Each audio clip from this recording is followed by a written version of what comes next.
जहां भी पंचशील रह रहा है इसका मतलब यही है कि वहां के लोग बहुत ही शुद्ध हैं। अब पंचशील का मतलब आप लोग समझ लेंगे। पंचशील का मतलब यह है पांच सील। पांच सील में पहला सील यह है कि हमें झूठ नहीं बोलना है। पहला चीज क्या है? झूठ नहीं बोलना है। दूसरा चीज यह है कि हमको हिंसा नहीं करना है। हिंसा करने का मतलब किसी को मारना नहीं, जान से नहीं मारना है। दूसरा सील हो गया। तीसरा सील यह है कि हमको व्यभिचार नहीं करना। व्यभिचार का मतलब यह है कि हमें किसी भी पराई स्त्री को बुरी नजर से नहीं देखना है। अगर किसी की माँ है तो हमें अपनी माँ समान मानना है, कोई बहन है तो उसको अपनी बहन समान मानना है।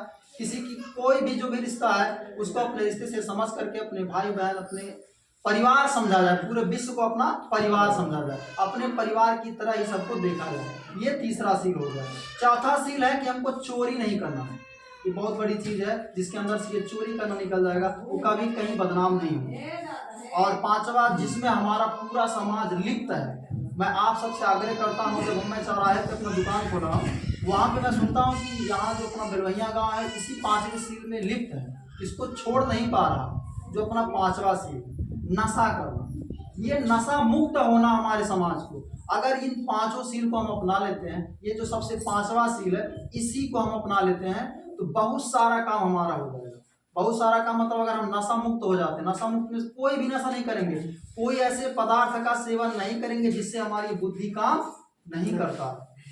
नशा करने का मतलब क्या है कि जिस नशीले पदार्थ का जब हम सेवन कर लेते हैं तो उससे हमारा क्या होता है, हाथ पैर काम करता है, दिमाग नहीं काम करता।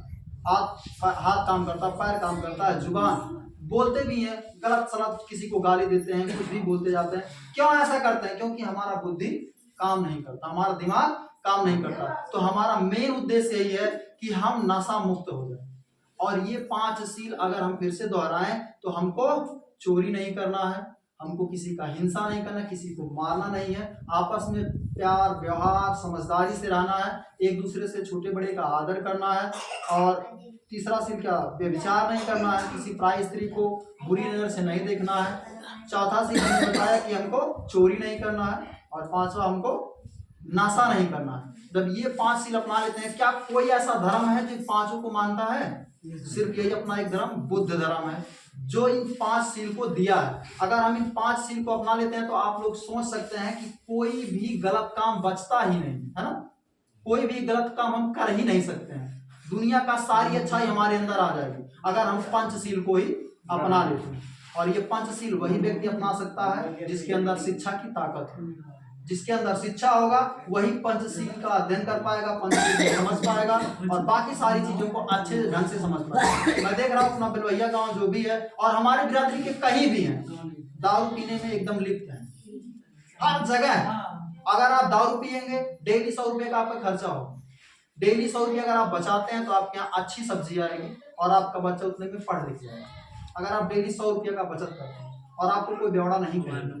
जब कोई कहता है तो बहुत कष्ट होता है, बहुत दर्द होता है। जब यहाँ कहते हैं कि बेलवैया के लोग ऐसे हैं तो हमको भी बहुत कष्ट होता है, क्योंकि हम भी उसी जात से, उसी कुटुंब से आते हैं। हम हाजीपुरा हुसैन सरकिया पब्लिक स्कूल में अध्यापक हैं, हमारे साथ ओम प्रकाश सर जी पढ़ाते हैं। हम लोग जब कभी भी रहते हैं, कभी दब के नहीं रहे, आज तक हमेशा खुल के रहते हैं और नंबर 1 पे रहते हैं। किसी से ना कभी डरते हैं और ना कहीं किसी से कोई समझौता करते अपने जाति बिरादरी को लेकर के। हम खाना लेके अपने घर से जाते हैं, सभी जात के लोग हमारा खाना खाते हैं, हमारे साथ बैठ के खाते हैं। क्यों हम खाते हैं? क्योंकि हमारे पास शिक्षा की ताकत है। अगर हमारे पास शिक्षा की ताकत है तो वो हमारे साथ है। अगर हम भी दारू पी करके उनके साथ में जाते हैं, चाहे वो बनिया हो, चाहे वो मुस्लिम हो, कोई भी कास्ट के हो, वो हमसे दूरी ही बनाते। क्यों? क्योंकि हमारे अंदर शिक्षा की ताकत नहीं रहती और हम दारू पी करके नशा करके उनके साथ रहते। तो नशा करके जब हम किसी के सामने जाएंगे तो वो दूर से ही दुत्कार देगा, दूर से ही भगा देगा। तो इन सारी चीजों को मुक्त करना अपने आप को, और इसमें सबसे बड़ा हाथ हमारे माताएं और बहनों का है। अगर ये लोग इन 5 सील को अपना लेती हैं, धर्म से कोई मायने नहीं रखता है ना। धर्म किसी का कोई मायने रखता, धर्म हमको खाने को नहीं देगा, हमको पीने को नहीं देगा, हमको अपने बच्चों को शिक्षा देने के लिए कुछ भी नहीं करेगा। ये सिर्फ 5 सील अपने पास रहे, बाकी कोई दुनिया की कुछ भी नहीं चाहिए, किसी धर्म से हमको कुछ नहीं चाहिए। 5 सील हो जाए तो हम धन्य हो जाएंगे, हमारा जीवन अच्छे से कटेगा।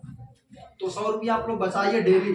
जिनके भी घर से जो लोग दारू पीते हैं या फिर कोई भी नशा करते हैं, वो उनको 100 रुपया डेली ना दे करके वो बचाएं और वो अपने बच्चों की शिक्षा में, यहाँ से बहुत कम ही बच्चे जाते हैं पढ़ने, यहाँ से बहुत कम ही बच्चे ऐसे हैं जो जाते हैं पढ़ने, बाकी लोग यहाँ आते हैं, जो प्राइमरी है वहाँ जाते होंगे, तो वहाँ भी लोग नहीं जाते हैं और ध्यान नहीं दे पाते हैं। तो लोग अच्छे से अच्छे जगह वहाँ भेजिए, वहाँ अच्छे से पढ़ाई होगी, जो भी रियायत होने वाला रहेगा हम लोग करवाएंगे, या फिर यहाँ अगर आप पढ़ाते हैं तो ध्यान से पढ़ाइए। जो यहाँ पढ़ा रहे हैं अभी यहाँ पे, वहाँ जा करके आप भिटपरा में ध्यान से किताब कापी कलम, जो पैसा आप दारू में बर्बाद करते हैं वो पैसा बचा करके किताब कापी कलम एक दिन ला करके देखिए आपका बच्चा कितना खुश होता है। नया बैग दे करके देखिए वो कितना खुश होता है। जब 100 रुपया एक दिन बचाएंगे, एक दिन दूसरे दिन 100 रुपये बचाएंगे, 200 बचा लिए, 200 का बैग ला करके देखिए अपने बच्ची को कितना खुशी से वो बैग को लेती है, कितना आपको खुशी होगा, कितना अच्छा लगेगा आपको, वो उस समय फील होगा। अभी तो हम सिर्फ कह सकते हैं, जब आप ऐसा करेंगे तो आपको पूरा खुशी महसूस होगा। और ये दुनिया की सबसे बड़ी खुशी है कि आप अपने बच्चों को खुश कर ले जाएं, अपने परिवार को खुश कर ले जाएं। हम लोग दिन रात मेहनत करते हैं, दिन रात परिश्रम करते हैं कि हमारा परिवार अच्छे से चले, अच्छा खाना खाए, अच्छा कपड़ा पहने, अच्छे समाज में रहे, लोग कोई गाली ना दे, कोई कुछ भी ना कहे। आप जब दारू नहीं पिए रहते हैं, आपको कोई गाली दे तुरंत झगड़ा कर लेंगे, उसको मार देंगे। लेकिन जब आप दारू पी के उसके किसी के सामने जाते हैं तो गाली दे देता है, तब कुछ भी नहीं कर पाते हैं, नहीं कर पाते हैं, बगलिया चले जाते हैं, बेवड़ा कर देता है, गाली दे देते हैं, तो वहां आप कुछ नहीं कर पाएंगे, क्योंकि आपके पास इच्छा की ताकत नहीं है, आपके पास बुद्धि की ताकत नहीं है, आप किसी लायक नहीं है उस समय, आपको कोई कुछ भी कह देगा। इसी वजह से आप बदनाम भी हो, मार भी खाते हो, बहुत सारी परेशानियों को झेलते भी हो। जो भी दुनिया का पाखंड है, उस दारू पाखंड फायदा को कब त्याग देना है।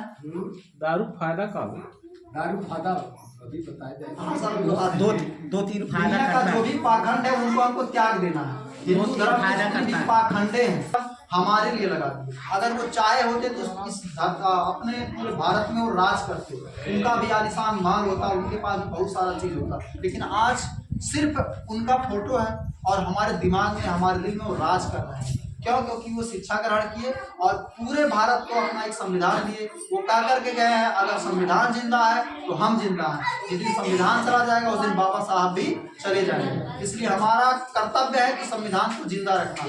संविधान तभी जिंदा रह पाएगा जब हम शिक्षित रहेंगे। अगर हम शिक्षित नहीं है तो संविधान नहीं बचा पाएंगे। आप सबसे आग्रह है भाईचारा बना करके रहेंगे और 14 अप्रैल जो आ रहा है आप लोग धूमधाम से, बड़े धूमधाम से मनाएंगे, केक काटेंगे और जैसे भी बर्थडे मनाया जाता है उस प्रकार से बाबा साहब की जयंती को मनाएंगे। और लोटन ब्लॉक में, लोटन चौराहे पे 14 अप्रैल को भव्य रैली निकाली जाती है। हर साल, पिछले साल से निकाली जा रही है और इस साल भी निकाली जा रही है। हम पूरे गांव वासियों को, पूरे ग्राम वासियों को बताना चाह रहे हैं कि आग्रह कर रहे हैं, निवेदन कर रहे हैं कि आप लोग वहां पहुंचिएगा जिस भी साधन से। अगर आपके पास साधन नहीं है तो भी आप नोट कर दीजिए, साधन भी आ जाएगा संग्राम चौराहे पर, आपके गांव तक साधन भिजवा दिया जाएगा। आप लोग वहां पहुंचिए और भारी से भारी संख्या में दिखाया जाएगा कि हमारे पास भी लोग हैं, हम भी किसी से कम नहीं है। और शिक्षा वो शेरनी का दूध है, जो पिएगा वही दहाड़ेगा। तो हमको शिक्षा की ताकत, शिक्षा का दूध पीना है और अपने बच्चे को पिलाना है। इसी बात के साथ धन्यवाद।